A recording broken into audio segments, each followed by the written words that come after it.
कराए थे उसी में एक दो नोट पॉइंट लिख लो, उसके बाद व्यंजन पे पढ़ते हैं। तो आगे लिखो नोट पॉइंट। सबसे पहले जो स्वर हैं वो आच्छरिक होते हैं।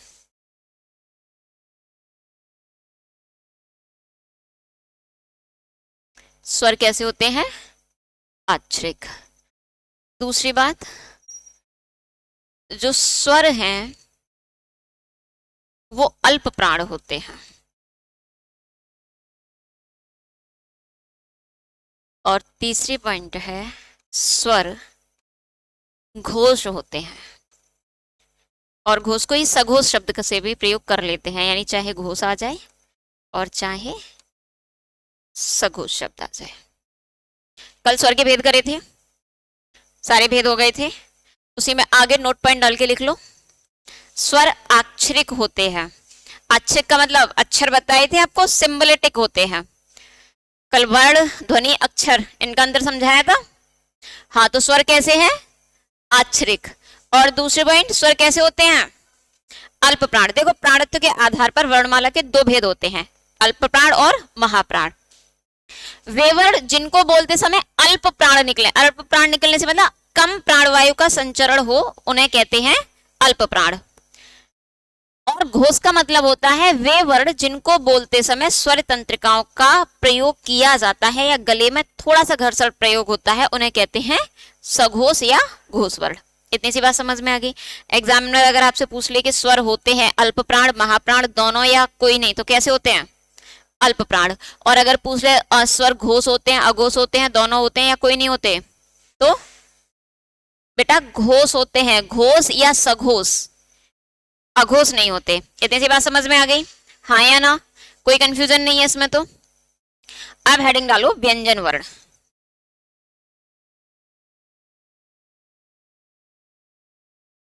व्यंजन वर्ण और लिखो, वे वर्ण जिनके उच्चारण में, वे वर्ण जिनके उच्चारण में स्वर वर्णों की सहायता ली जाती है, वे वर्ण जिनके उच्चारण में स्वर वर्णों की सहायता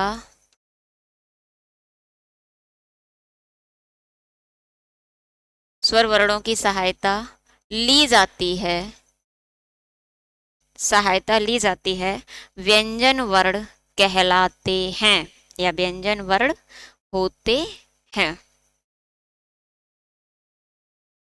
लिख लिया? आगे लिखो, हिंदी वर्णमाला में स्वर वर्णों की संख्या कितनी होती है? 33, 33 होती है। हिंदी वर्णमाला में व्यंजन वर्णों की संख्या 33 होती है, जिन्हें जिन्हें तीन भागों में, कितने भागों में विभाजित किया जाता है? 3। जिन्हें 3 भागों में विभाजित किया जाता है। नंबर 1 लिख लिया? नंबर 1 स्पर्श व्यंजन, नंबर 2 अंत्यस्थ व्यंजन और नंबर 3 ऊष्म व्यंजन।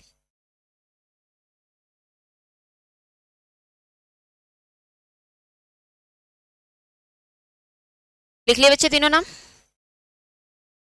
हो गया? वर्णमाला व्यंजन वर्ण किसे कहते हैं? जिसको बोलते समय किसकी सहायता ली जाएगी? स्वर की। यानी व्यंजन क्या है हमारा? व्यंजन है मान लीजिए का। अब इस का को बोलने के लिए हम बोलते हैं ना का से कबूतर, तो बोलने के लिए क्या करना पड़ेगा? आ को मिलाना पड़ेगा, तब हम उच्चारित कर पाएंगे का से कबूतर। और केवल का की बात नहीं हो रही, आप कोई भी वर्ड लिया, जैसे मान लीजिए आपने बोल लिया ग, तो ग में भी क्या समाहित होगा? आ। तब आप क्या बोल पाओगे? ग। कैसे बढ़िया वर्णमाला? का से कबूतर, खा से खरगोश, गा से गमला, गा से घड़ी, ऐसे ही होता है मामला। आगे बढ़े। अब हेडिंग डालो स्पर्श व्यंजन। अब इनको पढ़ लेते हैं कि व्यंजन कौन कौन से होते हैं। तो सबसे पहले हेडिंग कौन सी आएगी?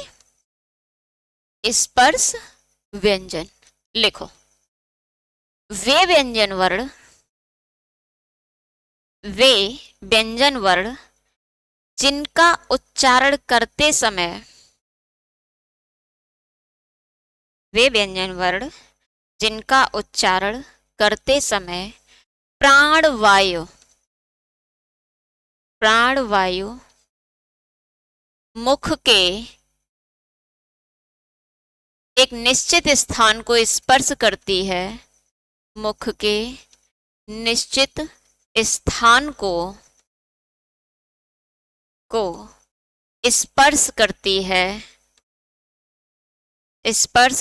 है, उन्हें स्पर्श व्यंजन कहते हैं। उन्हें क्या कहते हैं? स्पर्श व्यंजन कहते हैं। हिंदी वर्णमाला में स्पर्श व्यंजन वर्णों की संख्या कितनी है? 25। हिंदी वर्णमाला में स्पर्श व्यंजन वर्णों की संख्या 25 होती है।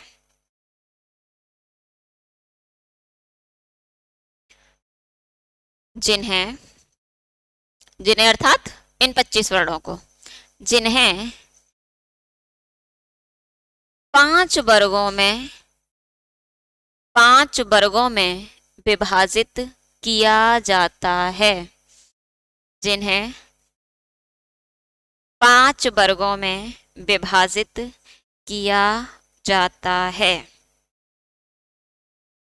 इसलिए इन्हें अर्थात स्पर्श व्यंजन को, इन्हें वर्गीय व्यंजन भी कहते हैं। वर्गीय व्यंजन क्यों कहते हैं? क्योंकि इन्हें 5 वर्गों में विभाजित किया जाता है। लिख लिया? इन्हें 5 वर्गों में विभाजित किया जाता है, इसलिए इन्हें वर्गीय व्यंजन भी कहते हैं। आगे कंटिन्यू करो। प्रत्येक वर्ग का, प्रत्येक अर्थात 5 वर्ग है ना? प्रत्येक वर्ग का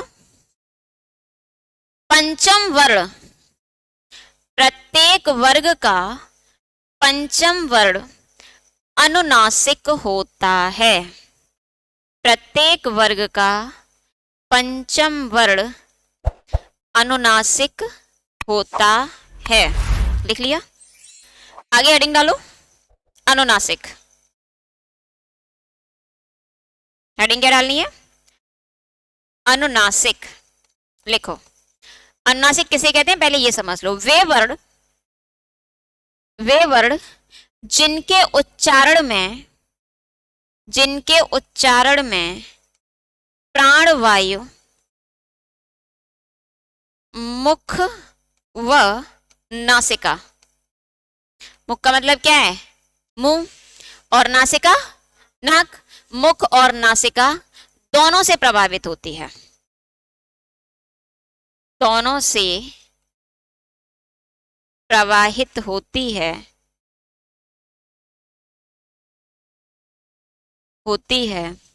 उन वर्णों को अनुनासिक वर्ण कहते हैं। वे वर्ण जिनके उच्चारण में प्राणवायु मुख और नासिका दोनों से प्रवाहित होती है, उन्हें अनुनासिक वर्ण कहते हैं। इतनी सी बात समझ में आ गई? स्पर्श व्यंजन की डेफिनेशन समझ में आ गई? स्पर्श व्यंजन की डेफिनेशन क्या है? कि वे वर्ण जिनका उच्चारण करते समय प्राणवायु किसको स्पर्श करती है? मुख के एक निश्चित स्थान को स्पर्श करती है। कहीं कहीं शब्द मिलता है कि वे वर्ण जिनका उच्चारण करते समय प्राणवायु की जगह शब्द मिल जाता है हवा, और स्पर्श की जगह पे शब्द मिल सकता है दबाव, कि जिनको उच्चारण करते समय प्राणवायु मुख के निश्चित स्थान पर दबाव बनाती है, उन्हें क्या कहते हैं? स्पर्श व्यंजन कहते हैं। स्पर्श व्यंजन को कितने वर्गों में बांटा जाता है? 5 वर्गों में। हाँ, और क्योंकि इन्हें 5 वर्गों में बांटा जाता है, इसीलिए इनको क्या कहते हैं? वर्गीय व्यंजन। इतनी सी बात समझ में आ रही है? अब वर्ग में 25 अक्षर हैं, 5 वर्गों में बटेंगे तो एक वर्ग में कितना गया? 5। तो 1 2 3 4 5 ऐसे करके बांटेंगे, तो जो 5वां अक्षर है वो कैसा होता है? अनुनासिक। अनुनासिक किसे कहते हैं? जिनको बोले तो प्राणवायु नहीं, हवा कहां से निकले? मुंह और नाक दोनों से निकले, उन्हें कहते हैं अनुनासिक। अब समझते हैं कैसे। तो आगे मैं एक टेबल बना रही हूं, साथ साथ बनाते जाना, ठीक है। उस टेबल में सबसे पहले लिखो वर्ग। चलो पेन चेंज करते हैं। वर्ग, वर्ण और उच्चारण स्थान।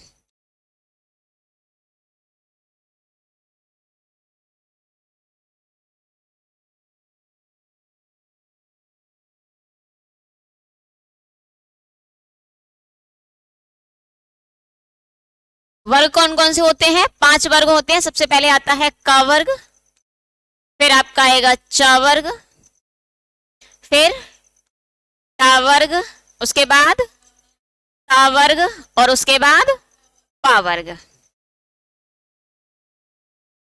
अब देखते हैं इनमें कौन कौन से वर्ण होते हैं। तो देखो का वर्ग में होता है क, ख, ग, घ और य, और इसका उच्चारण स्थान होता है कंठ। और क्योंकि इसका उच्चारण स्थान क्या है? कंठ, इसीलिए इन वर्गों के वर्णों को क्या कह देते हैं? कंठव्य। कंठव्य वर्ण। इतनी सी बात समझ में आ गई, हाँ या ना? अब चा वर्ग में क्या होता है? च, छ, ज, झ और य। इसको क्या पढ़ते हैं? मैंने पूछा इसको क्या पढ़ते हैं? चुलकियां करके पढ़ा है? हाँ। और इनके वर्णों को क्या कह सकते हैं? तालव्य वर्ण। इतनी सी बात समझ में आ गई। टा वर्ग में क्या क्या होते हैं? टा, ठा, ड, ढ और ण। और ये कहां से उच्चरित होते हैं? मूर्धा से। इसीलिए इन वर्णों को क्या कहते हैं? मूर्धन वर्ण या मूर्धन स्पर्श व्यंजन वर्ण। अब बात करते हैं ता वर्ग की। तो इसमें कौन कौन से वर्ण होते हैं? ता, था, द, ध, न। और उच्चरित कहां से होते हैं? दंत से। देखो दंत से उच्चरित होते हैं, इसका मतलब नहीं कि इनको दांत बोलते हैं। इसका मतलब यह है कि प्राणवायु या जीवा दांत पे स्पर्श हो गई। और इन वर्णों को क्या कहते हैं? दंतव्य वर्ण। अब बात करते हैं पा वर्ग की। तो पा वर्ग में है प, फ, ब, भ, म। और इनका उच्चारण स्थान क्या है? ओष्ठ। और इसीलिए इन वर्णों को क्या कहते हैं? ओष्ठव्य वर्ण। बनाओ बेटा फटाफट से।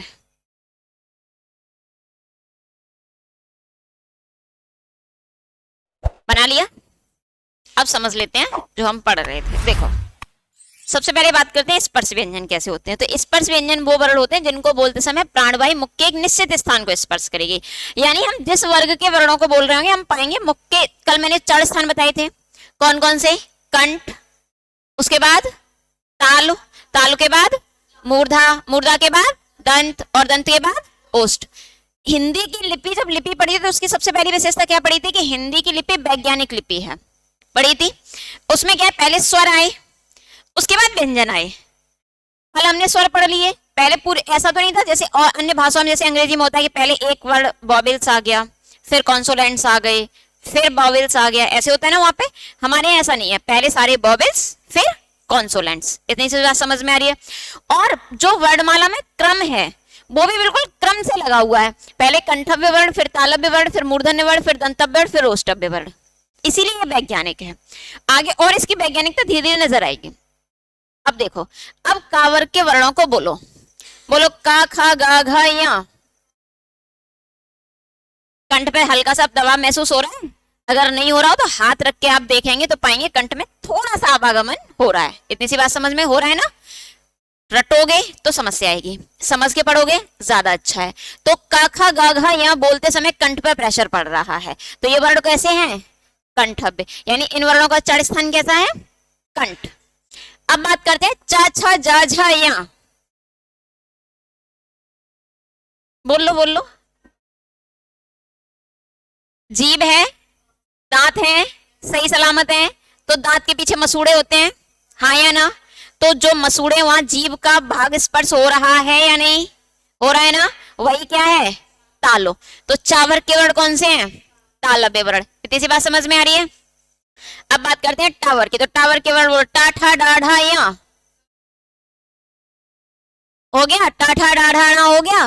जीभ पहले, अब देखो जीभ में प्रोसेस कैसे हो रही है, पहले आपकी जीभ मुड़ रही है, फिर ऊपर वाली छत यानी कि बेवर वाले स्थान को स्पर्श कर रही है, फिर वापस आ रही है, तब आप बोल पा रहे हैं टा ठा डा ढा डा, ऐसे ही हो रहा है।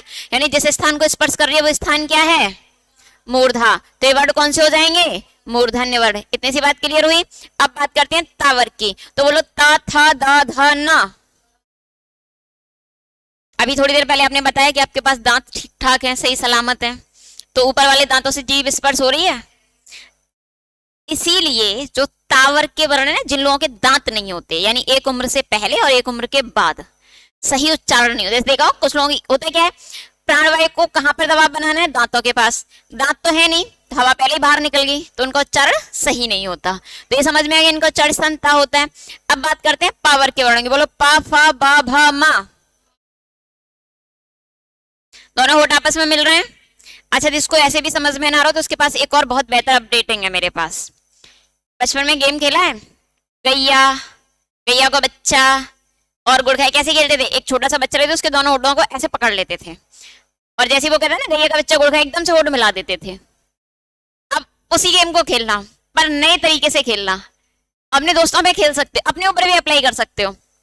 दोनों होठ पकड़ना, फिर बोलना पापा, फूफा, बाबा, हाँ बोल बोल बोल, कर ले प्रैक्टिकल कर ले, वेरी गुड वेरी गुड, ऐसे तभी तो समझ में आएगा। और भाभी, मामा, आप बोल ही नहीं पाएंगे, क्यों, क्योंकि इनका उच्चारण ही तब होगा जब दोनों होठ आपस में मिल जाएंगे। ऐसे याद हो जाएगा। देखो ये यहाँ करना है, घर जाके करना है, एग्जाम हॉल में नहीं करना है, वरना दिक्कत हो जाएगी, है, तब तक तो सीख लेना है। तो अब मुझे ये बताओ, ये 25 अक्षर थे, इन 25 अक्षरों का उच्चारण स्थान अगर एग्जामिनर पूछ लेगा तो क्या रटने की जरूरत है? समझ में आ गया? इतना मामला क्लियर है। यानी हमने ये पता कर लिया कि वर्ण स्पर्श व्यंजन क्यों है। वर्गीय व्यंजन में कुछ पता करना ही नहीं है भाई, 5 वर्गों में बटे हैं इसीलिए वर्गीय व्यंजन है। अब अगले लाइन पर बढ़ते हैं। अगली लाइन क्या आती है कि वर्ग का 5वां अक्षर कैसा है? अनुनासिक। तो देखो 1 2 3 4 और 5 ऐसी काउंटिंग होती है। अब एक का मतलब केवल का नहीं है, एक का मतलब है का चा टा ता पा, बात समझ में आ रही है? 2 का मतलब फिर क्या हो गया? खा छा ठा था फा। 3 का मतलब क्या हुआ? गा जा डा दा बा। और 4 का मतलब क्या हो गया? घा झा ड़ा धा और भा। और 5वें का मतलब क्या हो गया? सब एक से ही बोल दिए। अब देखो होता है क्या है कि हमने जब बचपन से पढ़ा तो हमने इसको पढ़ा खाली, इसको भी पढ़ा खाली और इसको भी पढ़ा खाली। जब खाली थे तो इनका हो क्या रहा था?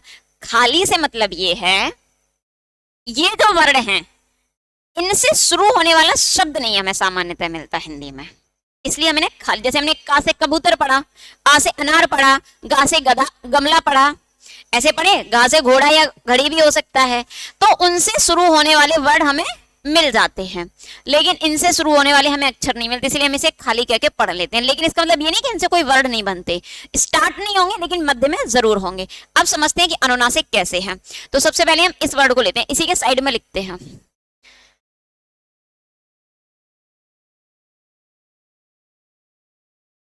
अच्छा, ये भी अपने मन के अनुसार चलता है, इसका मन होगा तो ये मुझसे काम करेगा और मन नहीं होगा तो बिल्कुल नहीं करेगा। करवा लो, कैसे करवाओगे? सही है भाई, उसकी भी अपनी सत्ता है। अब हम सबसे पहले इसकी बात करते हैं, ठीक है? अब एक शब्द मैं लिखती हूं यहां पर, सबसे छोटा सा शब्द लूंगी, इसको ऐसे लिख सकते हैं। इसको लिखने का एक और तरीका हो सकता है, और क्या हो सकता है? ये।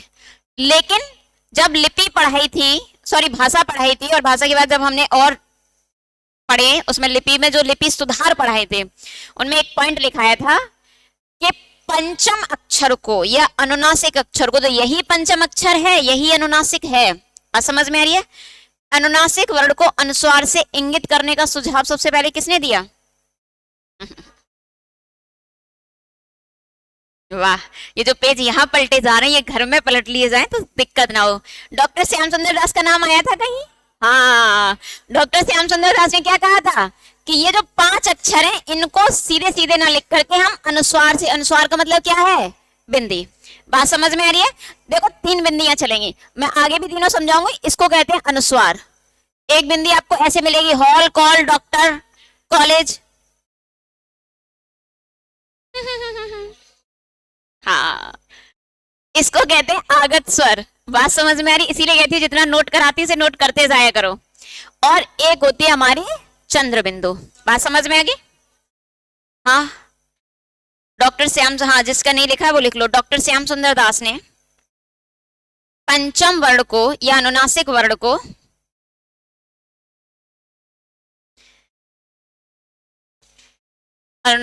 को अनुस्वार से इंगित करने का सुझाव दिया।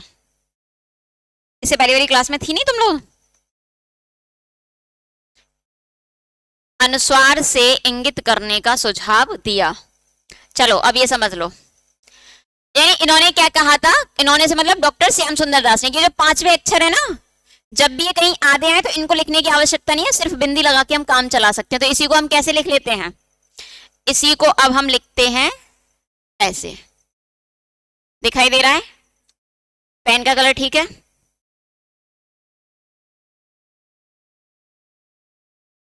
अब ठीक है मामला? चल अब पहले, अब इसको लेते हैं। इसके लिए मान लीजिए एक शब्द ले लेते हैं,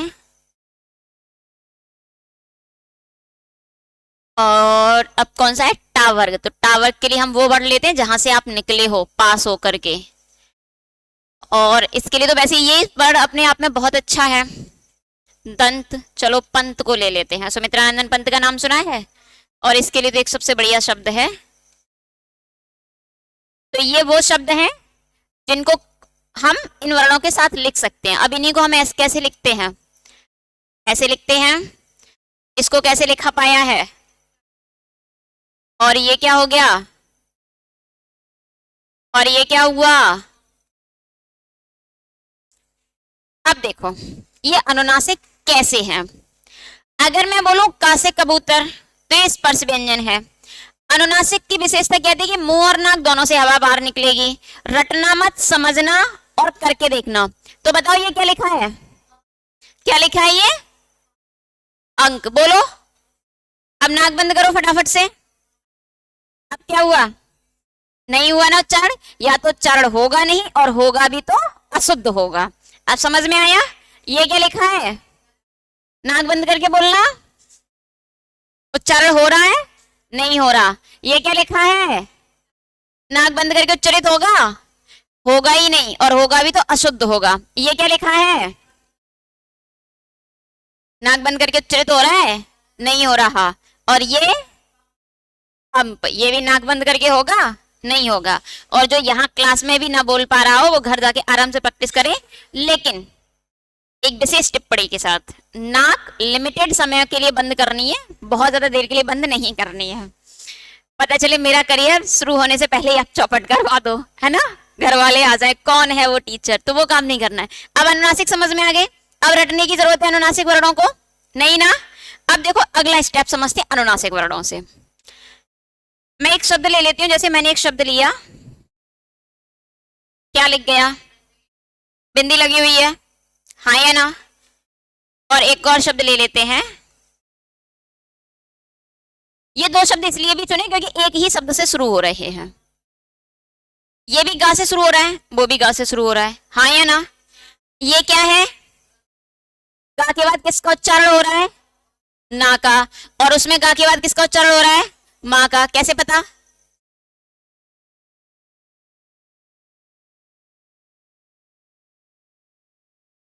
बिल्कुल, जो पंचम वर्ण हैं आपके कौन कौन से? ये वाले।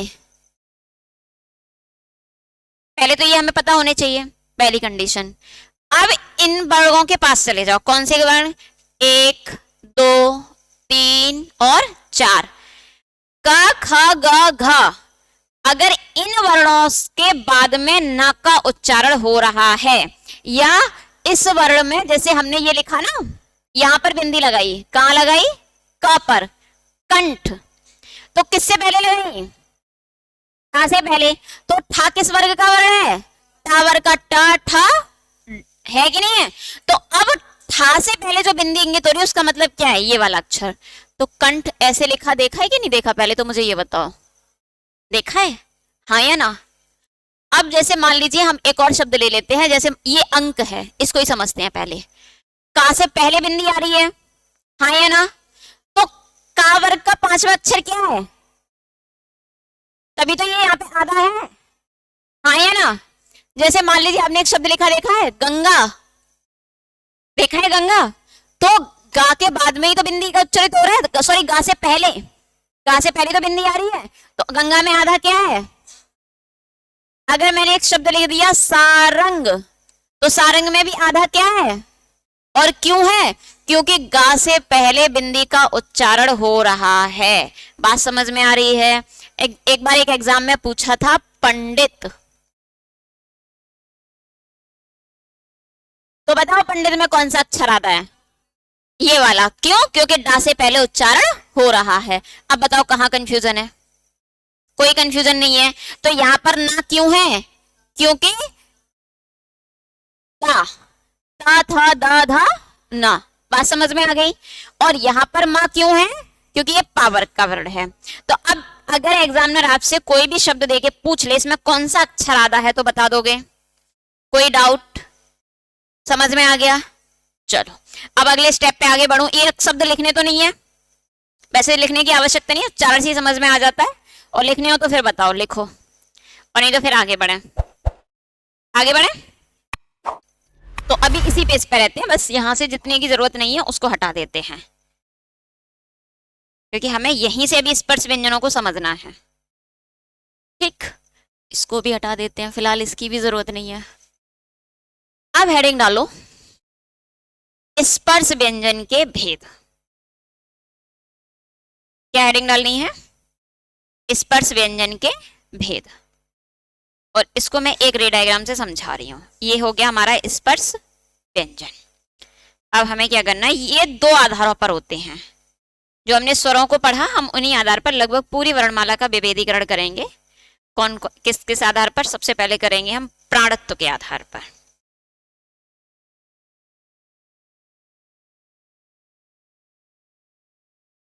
और दूसरा हम करेंगे घोषत्व के आधार पर।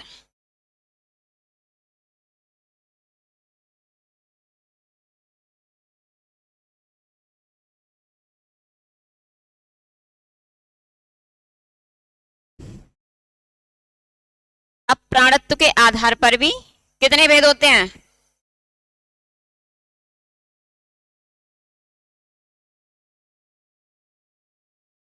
आज तो कहना मान रहा है। कौन कौन से? पहले होगा आपका अल्प प्राण,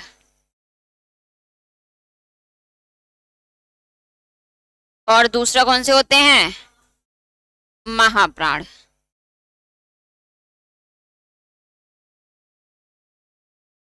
घोषत्व के आधार पर भी कितने भेद हैं?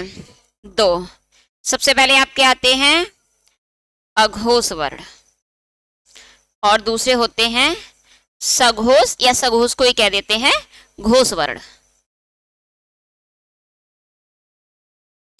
अब ये होते कौन कौन से हैं?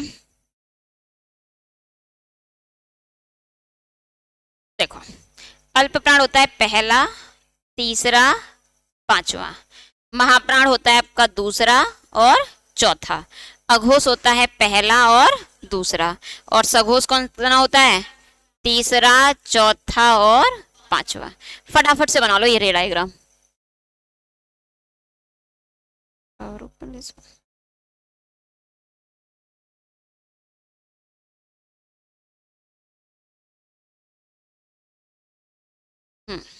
बनाओ।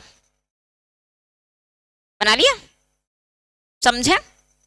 अब देखो, प्राणत्व का मतलब क्या है? प्राणवायु, यानी बोलते समय जो हवा बाहर निकलती है। घोषत्व का मतलब है स्वर तंत्रिकाएं। गले में जो स्वर तंत्रिका मतलब समझते हो? बॉडी में एक नर्वस सिस्टम काम कर रहा है जिसमें तंत्रिका, तंत्र से हम कहते हैं। हमारे गले में कुछ नसें हैं, जैसे स्वाद तंत्रिका है, ऐसी स्वर तंत्रिका है जिससे हवा निकलती है। जैसे आपने आमतौर पर सुना गला बैठ गया है, तो क्या होता है? खड़े खड़े थक जाता है इसीलिए बैठ जाता है? नहीं, स्वर तंत्रिकाओं में थोड़ी सी स्वेलिंग आ जाती है, सूजन आ जाती है।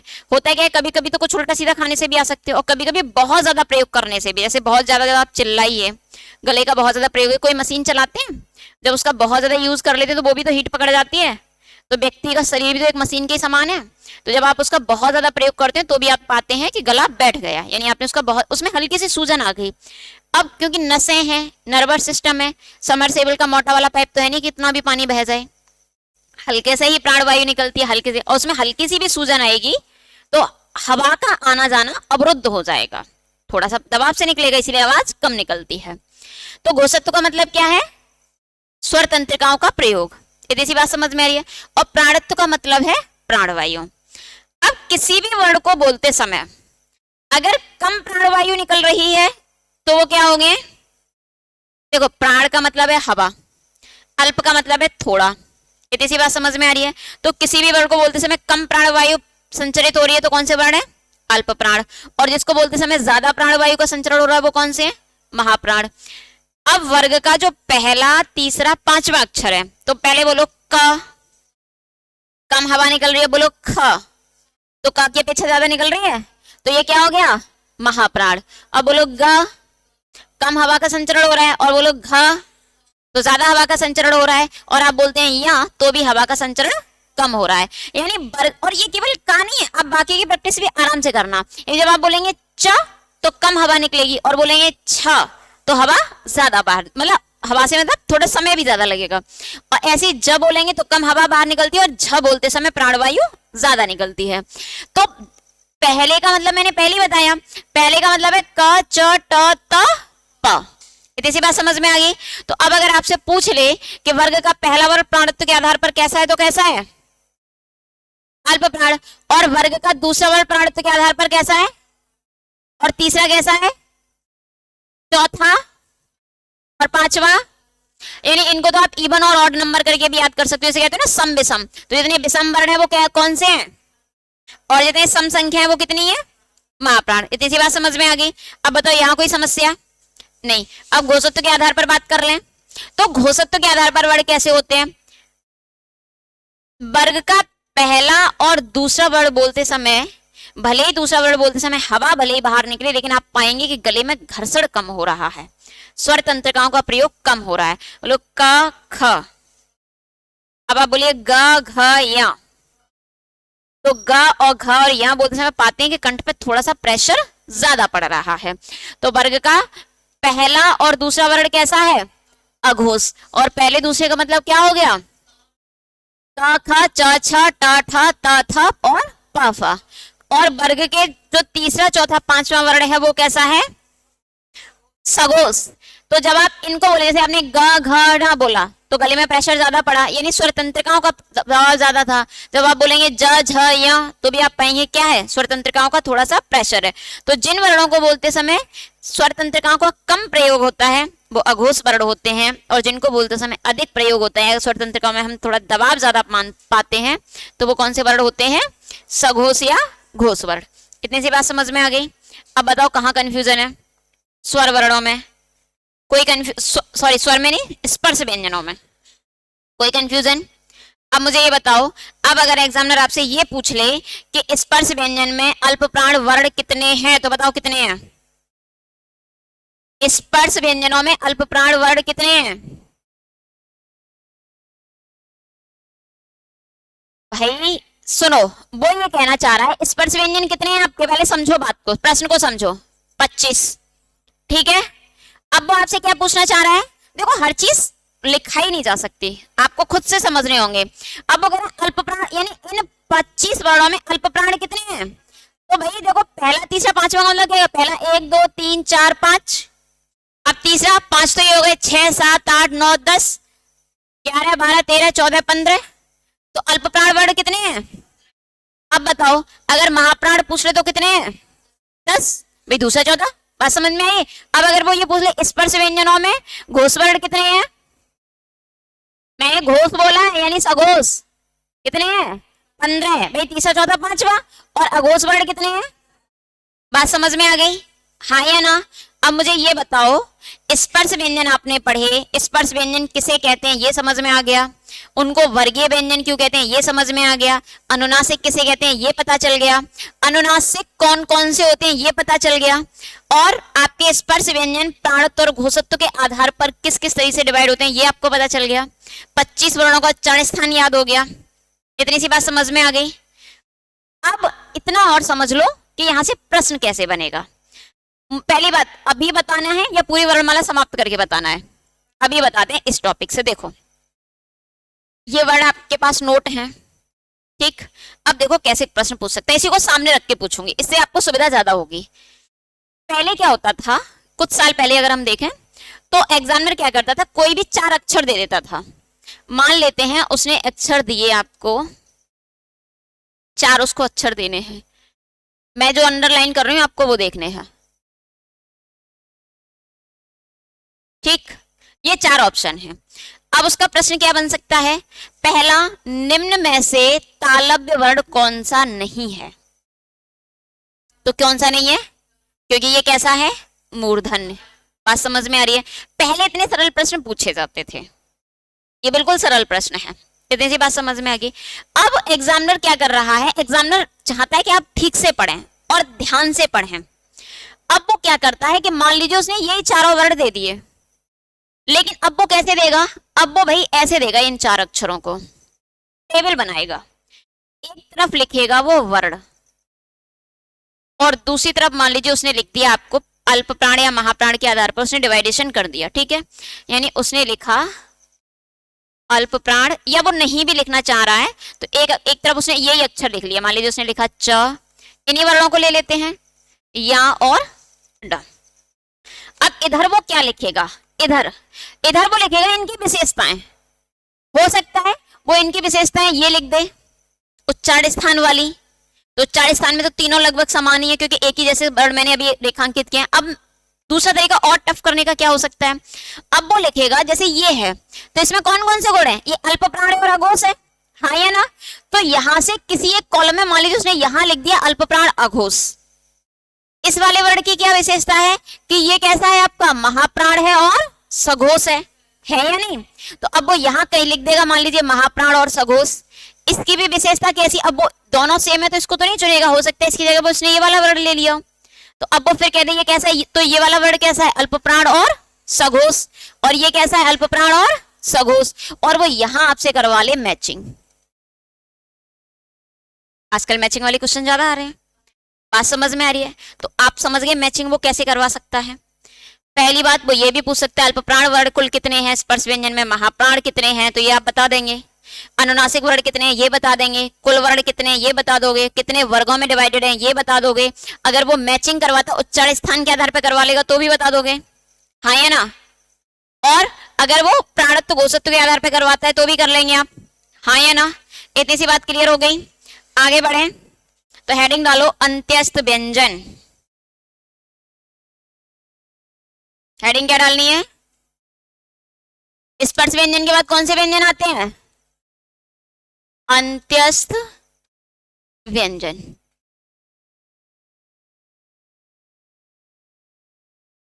लिखो वे व्यंजन वर्ण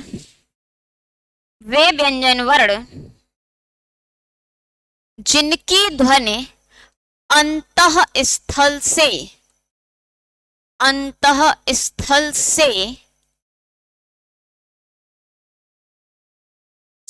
खिंचती हुई प्रतीत होती है, अंतःस्थल से खिंचती हुई प्रतीत होती है, उन्हें अंत्यस्थ व्यंजन कहते हैं, उन्हें अंत्यस्थ व्यंजन कहते हैं। आगे लिखिए हिंदी वर्णमाला में अंत्यस्थ व्यंजन वर्णों की संख्या, अंत्यस्थ व्यंजन वर्णों की संख्या कितनी होती है, 4। कौन कौन से, य, र, ल और व। लिखो फटाफट से। अब बात करते हैं इनकी विशेषताएं क्या क्या हैं। तो जो या और वा है आपका, ये आपके माने जाते हैं अर्ध स्वर। र आपका है प्रकंपित या लुंठित, और ल को कहा जाता है पार्श्विक वर्ण या पार्श्विक व्यंजन। और अगर उच्चारण स्थान की बात की जाए तो या का उच्चारण स्थान है ताल, रा का उच्चारण स्थान क्या होगा?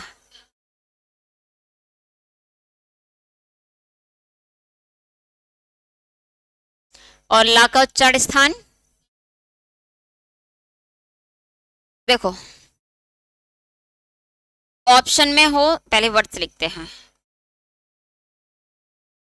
और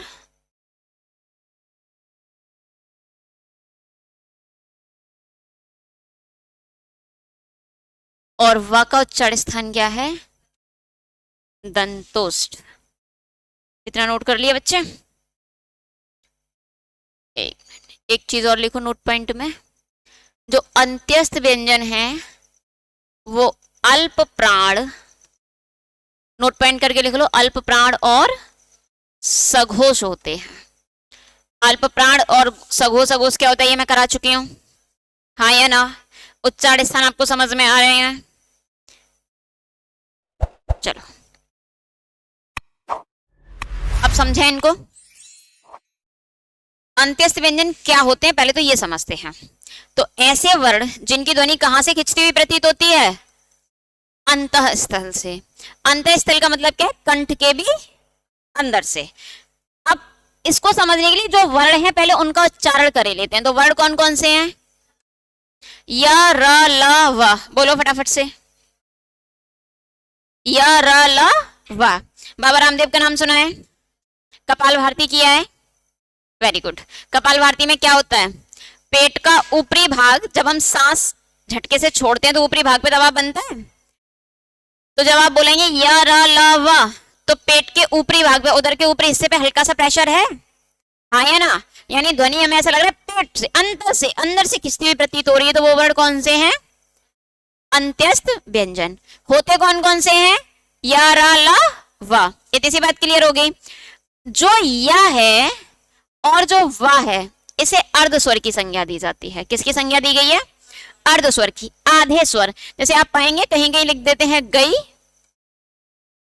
और ये भी लिखा जाता है गई। बात समझ में आ रही है? और वा को समझने के लिए सबसे बेहतरीन तरीका है एग्जाम टाइम में, सॉरी इलेक्शन टाइम पे, वो भी एग्जाम ही है, लोगों का भी और देश का भी देखा जाए तो।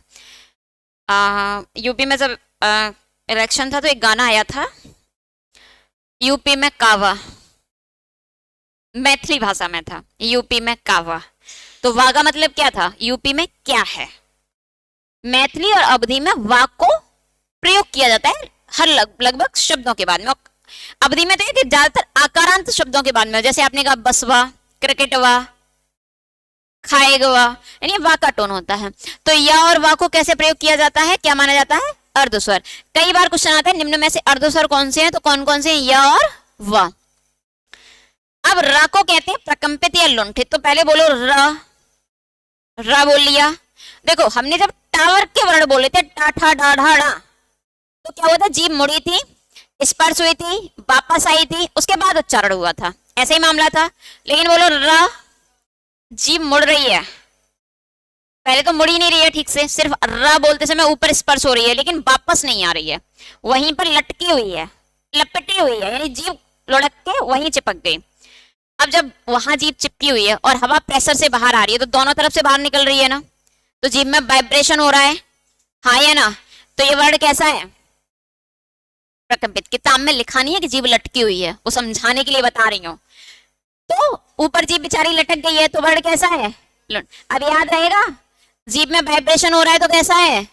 प्रकंपित। अब बोलो ला बोलते समय पाएंगे कंठ के भी नीचे से, सबसे पीछे से ध्वनि आ रही है इन वर्णों की भी अपेक्षा, तो वो कैसा है? पार्श्विक। इतनी सी बात क्लियर हो गई। वह समझ में नहीं आया? वह बेटा अर्ध स्वर है। जैसे हम ब्रजभाषी हैं तो हम ओकार बहुला हैं, का खाएगो, जाएगो, कहाँ जा रहो है, मम्मी भूख लगी है रोटी दे दो, ऐसे बोलते हैं। ओकार बहुला है। अवधि में अगर आप जाते हैं तो अवधि में वैसे आकार बहुला ध्वनि है, लेकिन अवधि और बहुतायत मैथिली में वा को एक शब्द में अलग से प्रयोग करते हैं। जैसे हम कहेंगे यूपी में क्या है, और मैथिली में क्या बोला गया, यूपी में कावा। बात समझ में आ रही है? इसीलिए इसको अर्धस्वर की तरह माना जाता है। अब क्लियर है मामला। अब बात करते हैं उच्चारण स्थान की, तो बोलो या। तो जब तालव्य वर्ण बोल रहे थे, यानी जीभ का बीच वाला भाग ऊपर वाले दांतों से स्पर्श हो रहा था, तो यह बोलते समय हो रहा है कि नहीं हो रहा? हाँ या ना? अब बोलो र, तो बताने की जरूरत नहीं है कि जीभ कहां जा रही है, मूर्धा पर। और ल बोलते समय देखो, जो आपके दांत हैं, दांत हैं तो मसूड़े भी जरूर होंगे, और एक जॉइंट पॉइंट वो भी होगा जब दांत और मसूड़े मिल रहे हैं। हाँ या ना? आंख किस मिलते हैं कि नहीं मिलते? हाँ, जैसे कहते हैं ना, वो टूथपेस्ट देखा है ना, आपके टूथपेस्ट में नमक है, तो उससे पहले क्या होता है, दांतों में से ब्लड निकल रहा होता है, तो जिस स्थान से वो खून निकलता है वही क्या है, दांत और मसूड़ों के मिलने की जगह। भाषा विज्ञान में उसे क्या कहते हैं, वर्ड्स। अगर एग्जाम में वर्ड्स और दंत दोनों हैं उच्चारण स्थान के नाम पर, तो आपकी वरीयता किसको दी जाएगी, वर्ड्स को। अगर नहीं है तो आप किसे चुनेंगे, दंत को। इतना सा मामला समझ में आ गया, हाँ या ना? और वह बोलते समय जीभ दांतों को भी स्पर्श होती है और होठ भी आपस में मिलते हैं, तो एकमात्र ऐसा वर्ण पूरी वर्णमाला का जहां पर दंत और ओष्ठ से मिलकर बनता है, जिसे क्या कहते हैं, दंतोष्ठ कहते हैं। इतनी सी बात समझ में आ गई। वह होठ से मिल रहा है, बोल वह, वकील, बक, होठ मिल रहे हैं आपस में, लेकिन दांतों के पास भी तो जीभ आ रही है ना हल्की सी, तो बस इसीलिए है। अब जो अंत्यस्थ व्यंजन है वो अल्प प्राण होते हैं। जब आप बोलेंगे य र ल व, तो आप पाएंगे एक भी वर्ण बोलते समय बहुत ज्यादा प्राणवायु बाहर नहीं निकल रही है, तो ये कैसे है, अल्प प्राण। लेकिन ध्वनि अंतःस्थल से आ रही है, तो जैसी वजह स्वर तंत्रिकाओं का प्रयोग हो ही रहा है भाई, उन पर दबाव ज्यादा पड़ रहा है, तो वर्ण फिर कैसे है, सघोष वर्ण। इतनी सी बात क्लियर हो गई। आज क्या क्या पढ़ लिया, आज पढ़े थे व्यंजन वर्ण। एक बार सबसे पहले जो कल पॉइंट्स रह गए थे, यानी कल हमने स्वर पढ़ लिए थे। स्वर में स्वर पूछे तो कैसे हैं, आच्छ्रिक। अल्प प्राण महाप्राण के आधार पर कैसे हैं, अल्प प्राण। और घोष और सघोष के आधार पर कैसे हैं, सघोष। इसके बाद बात करी व्यंजन वर्ण की। व्यंजन वर्ण किसे कहते हैं, व्यंजन कुल कितने हैं और कितने भागों में विभाजित हैं, ये बात समझ में आ गई थी। कुल व्यंजन कितने हैं, कितने भागों में विभाजित हैं, पहले नंबर पर, दूसरे नंबर पर और तीसरे नंबर पर, यानी स्पर्श, अंत्यस्थ और ऊष्म। इसके बाद बात की कि स्पर्श व्यंजन कौन से हैं, तो कितने होते हैं स्पर्श व्यंजन, 25। और कौन से वर्ण है, वे वर्ण जिनको बोलते समय प्राणवायु मुख के एक निश्चित स्थान को स्पर्श करती है।